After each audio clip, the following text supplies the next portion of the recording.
ٹوٹنے میں آتا. ہمارے ہاں مثال کے طور پہ اس کی جو تازہ مثال ہے وہ مولانا طارق جمیل ہیں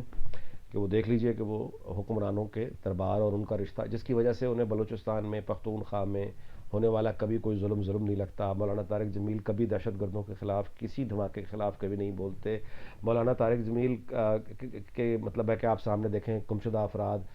لاپتہ افراد, ان کے لیے آوازیں اٹھانے والے وہ سارے صحافی ہیں جو اس کی قیمت بھگتتے ہیں, کبھی گولی کھاتے ہیں, کبھی اغوا ہوتے ہیں, کبھی نوکری سے جاتے ہیں, کبھی شو سے جاتے ہیں. مولانا طارق جمیل نے کبھی ایک لفظ نہیں کہا. جو لوگ ڈس اپیئر ہو رہے ہیں, جن کی مسخ شدہ لاشیں مل رہی ہیں, پھر وہ بچے جو روزانہ کی بنیادوں پر ریپ ہوتے ہیں اور ان کی لاشیں ملتی ہیں, مولانا طارق جمیل کبھی اس معاملے میں کچھ نہیں کہیں گے. وہ یہی دعا مانگیں گے کہ کیا اللہ عمران خان کو اجڑا ہوا چمن ملا ہے تو اس کو ذرا توفیق دے کہ یہ اس کو ٹھیک کر دے. بس وہ یہ دعا روتے ہوئے مانگیں گے, آپ کو بھی رلائیں گے, اس کے بعد بات ختم. بات یہ ہے جی کہ بڑھتی ہوئی مہنگائی, اب یہ جو بجلی بڑی ہے اس کے بعد آپ جانتے ہیں نا کہ جو لوہے کی فرنس ہوتی ہے مثال کے طور پہ, بجلی ان کا یعنی خام مال ہے, ٹیکسٹائل مل کا خام مال ہے بجلی. بجلی کی قیمت آپ جتنی بڑھائے چلے جائیں گے ٹیکسٹائل اور انڈسٹریل سیکٹر میں, کمرشل اور جو ہوم یوزیج ہے, اتنی چوری بڑھتی چلی جائے گی. یا تو یہ ہے نا کہ کوئی نئے چور ہیں اور طریقہ ایجاد کرنا چوری کرنے کا, پہلے سے چور ہیں, چوری کرتے آ رہے ہیں. بجلی چوری ہمیشہ سے ہو رہی ہے, سب کو پتا ہے بجلی چوری کیسے ہوتی ہے, سب کو پتا ہے کہ بجلی چوری کرنی ہے, وابڈا کے لوگ مل کے کرتے ہیں, وہی اپنی خدمات دیتے ہیں. تو جتنی آپ مہنگی کرتے چلے جائیں گے بجلی چوری میں اتنا اضافہ ہوتا چلا جائے گا, اور درمیان والی رشوت جو ہے وہ بڑھتی چلی جائے گی. یہی ہے نا. تو اس کا اچھا, اگر جو قیمت دے گا اس بجلی کی اور اس پیٹرول کی, اور اس بجلی اور اس پیٹرول کی جو قیمت دے کر جو مثال کے طور پہ ٹیکسٹائل مل ایک کپڑا بنائے گی, جب وہ اپنی کاسٹ کو فرنیچر بنائے گا, کوئی آپ کاروبار کرنا نا, تو جو بھی بنائے گا یہ کاسٹ دے کر وہ یعنی اس کی وہ فیزیبل ہی نہیں رہ جائے گا مارکیٹ میں, کیونکہ جتنی قیمت کی وہ اس کو پڑے گی پروڈکٹ, وہ فٹ بال ہو کچھ بھی ہو, وہ ایک فٹ بال مثال کے طور پہ بنا کے جب مارکیٹ میں لائے گا یا کوئی اور لیدر کی جیکٹ بنا کے لائے گا تو دوسرے کمپیٹیٹر اس سے کہیں کم پرائز پہ دے دیں گے. اس کی وجہ یہ ہے کہ ان کو یا تو سبسڈی ملی ہوئی ہے یا اس نے یہ قیمتیں ادا نہیں کی ہوئی. اور اگر چوری کرے گا اور اپنے آپ کو تو بچا لے گا, لیکن وہ پھر کلیکٹیو آپ اس میں آ جائیں گے یعنی امپلوژن میں, یا وہ جو ڈاؤن گریڈڈ معاملہ ہے. امریکن ایمبیسی نے 2 دن پہلے کلیریفیکیشن جاری کی ہے کہ پاکستان کے کسی آفیشل کا دورہ جو ہے وہ شیڈیول نہیں تھا, اور چونکہ شیڈیول نہیں تھا اس لیے اس کا کینسل یا آگے پیچھے ہونے کا سوال ہی پیدا نہیں ہوتا. یہ امریکن ایمبیسی کہہ رہی ہے اسلام آباد میں, کیونکہ خبریں جو اعلیٰ ترین سطح پر سرکولیٹ کر رہی تھی وہ تو جنرل قمر جاوید باجوہ کا دورہ امریکہ تھا نا. اس پہ امریکن ایمبیسی نے یہ کلیئر کر دیا ہے کہ کوئی دورہ فی الحال نہیں ہو رہا. تو اب آگے آئیں کہ یہ باتیں اگر کوئی بتائے, یہ گفتگو اگر کوئی سوشل میڈیا پہ کرے, اس کی اجازت نہیں ہے, اس کو 5 سال کی قید ہے. یعنی یہ طاقت کا ڈائلاگ یہ ہے کہ ہم جو مرضی کریں. جج یہ کہہ رہے ہیں, عدلیہ, فوج اور حکومت اس کے ساتھ ہی آپ چھوٹا جونیئر پارٹنر سمجھ لیں نا. یہ بنیادی طور پہ قانون یا آرڈیننس کا مطلب یہ ہے کہ ہمارا جو جی چاہتا ہے وہ ہم کریں گے, تم ہمارا راستہ نہیں روک سکتے. ہم جو جی چاہے کریں, جس چیز کا ہم یعنی جس چیز کا بھی مطلب ہم جو مرضی بھی کریں. یعنی آج ہم کچھ کہہ رہے ہیں تو بالکل ٹھیک ہے, کل ہم اس کے الٹ جو بھی بات کر رہے ہوں گے ہم تب بھی بالکل ٹھیک ہوں گے. نہ تمہیں پہلے بولنے کا کوئی حق ہے, نہ تمہیں آگے بولنے کا کوئی حق ہے, نہ تمہیں, اگر ہم کہیں کہ ساؤتھ پول ہے آج کے بعد ہماری قوم کا قبلہ, تو تمہارا کام ہے کہ مان جاؤ, اور پرسوں ہم یہ کہیں کہ نارتھ پول ہے, تمہارا کام ہے مان جاؤ. تم ہمارے لیے کام بھی کرو گے, مزدوری بھی کرو گے, ٹیکس بھی دو گے, سرکاری خزانہ بھی بھرو گے, اور اس سرکاری خزانے سے میں جمع ہونے والے پیسے کو ہم جس طرح جی چاہے خرچ کریں.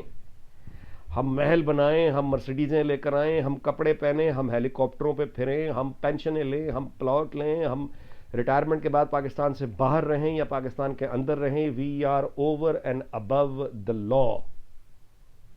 تم لوگ کیڑے مکوڑے ہو, تمہیں سوال کرنے کی اجازت نہیں, ماتم کرنے کی اجازت نہیں, تمہیں رونے کی اجازت بھی نہیں. اگر پبلک میں آ کے تم روئے تو تمہیں 5 سال کی جیل ہو جائے گی. یعنی فوج اور عدلیہ اور حکومت, ہم ان کے خلاف کچھ نہیں کہہ سکتے. فوج اور عدلیہ یعنی ملک توڑ دے تو ہم اس کو حمود الرحمان کمیشن چھاپ نہیں سکتے. ایکشن تو بڑی دور کی بات ہے. عاصم باجوہ پیدا ہوتے رہیں گے, ان کا نام لینے کی اجازت نہیں ہے. اور اگر عاصم باجوہ کا تم نے نام لیا اور یہ بتایا کہ وہ ارب پتی بلینئر کیسے بنا, تو چونکہ جواب تو اس کا نہیں ہے، وہ تو ہمیں بھی پتا ہے کہ کیسے بنا، لیکن تم نے اس کا ذکر کیا تو تمہیں ملک داخلے کی اجازت نہیں دی جائے گی، داخل ہوئے تو جیل ہے پھر 5 سال کی۔ اچھا اب بات یہ ہے جی کہ یہ قانون اور یہ ڈنڈا اور یہ ریاست کی مشینری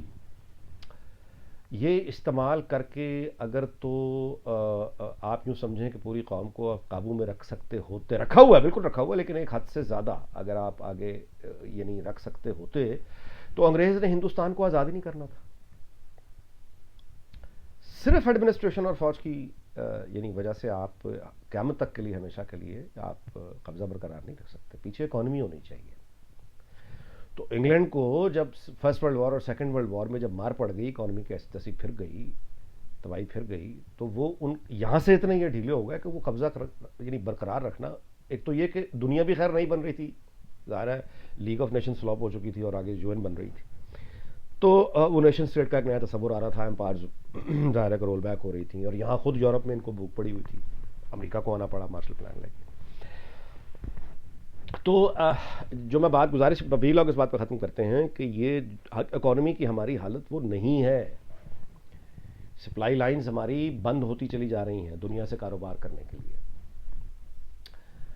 ہمارے ہاں وحشتوں کا راج ہے، تو اتنی مہنگائی، اتنی غربت اور اتنی وحشتوں کے ساتھ شیشے توڑتے رہنا کہ نواز شریف مقبول نہیں ہے، جو کہے گا نواز شریف مقبول ہے یا تو وہ لفافہ ہے اور یا پھر وہ جیل جائے، یعنی یہی عدلیہ اور ہے، وہ آئینی ہاتھ ہیں، ان کو یہ آئینی ہاتھوں کو تو یہ اجازت ہے کہ وہ آپ کا ملک توڑ دیں، آپ کا نظام توڑ دیں، آپ کا قانون توڑ دیں، آپ کا کانسٹیٹیوشن توڑ دیں، آپ کو جی چاہے زندہ رہنے دیں، جی چاہے مار دیں، جی چاہے آپ کو سب کچھ ضبط کر لیں، ان کے لیے کوئی قانون نہیں ہے۔ تو آئینی ہاتھ تو جو جی چاہے کریں، آپ اگر جواب میں ماتم بھی کریں گے تو آپ کو جیل ہو سکتی ہے۔ اس طرح ملک چلتے ہیں، اس طرح سوسائٹیز چلتی ہیں، اس طرح ترقیاں ہوتی ہیں، اس طرح ٹریڈ بڑھتی ہے، اس طرح کیا مطلب ہے کہ آپ کا GDP بڑھ جاتا ہے، اس طرح فورن ایکسچینج ریزرو بڑھ جاتے ہیں، اس طرح دنیا میں کوئی عزت ہو جاتی ہے۔ ہر سوال کا جواب نہ ہے، ہر سوال کا جواب نہ ہے، مزید بے عزتی، مزید ذلت، اور ایسی قوم جو اس طرح کے اشرافیہ کے چنگل میں پھنسی سسک رہی ہے، مر رہی ہے، لیکن اٹھ کے بولتی نہیں، ایسی قوم کے لیے دوسری قوموں میں بھی کوئی خاص ہمدردی نہیں ہوتی۔ یہ جو افغانستان کے لیے جتنی کہ ہمدردی دنیا میں ہے دیکھ لینا اس وقت بس، اور اندازہ لگا لیں کہ ہمارے لیے کیا ہمدردی ہوگی۔ چلیے اللہ تعالیٰ پاکستان کو شاد رکھے، آباد رکھے، پھر ملاقات ہوگی، اللہ حافظ۔